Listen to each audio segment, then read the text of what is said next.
Today, my students are going to describe to you how deserts, rivers, mountains, coastlines, wars affect the population in terms of where people live, the type of work they do, and how they travel.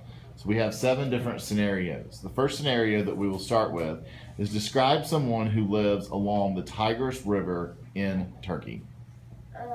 Well, they would live right on the river or next to it. They can farm or trade, and they travel by boats and cars. Okay, good.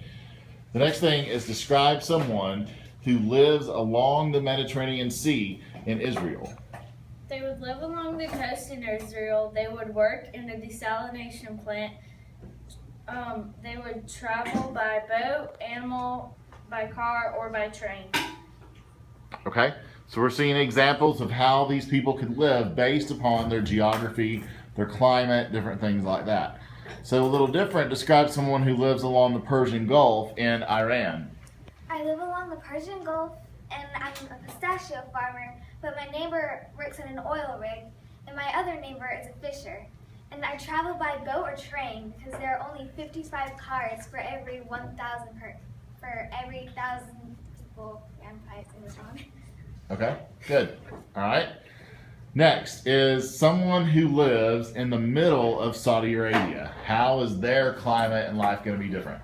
In the future, if I live in Saudi Arabia, I would probably stay home and take care of kids and clean house, and we would travel by camel, and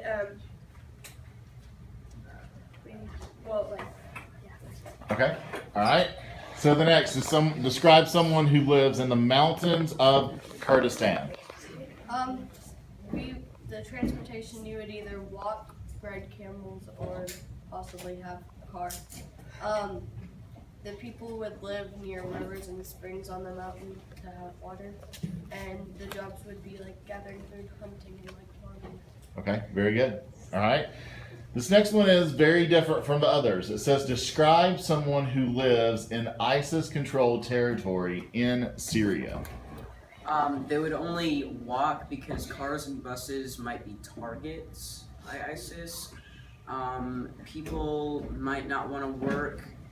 They just might want to stay indoors, or they might be forced to work somewhere by ISIS. And traveling wouldn't really be an option because I don't think ISIS would want to let you travel to like a free city in like other places in Iraq. And that's about it. Okay, very good. All right.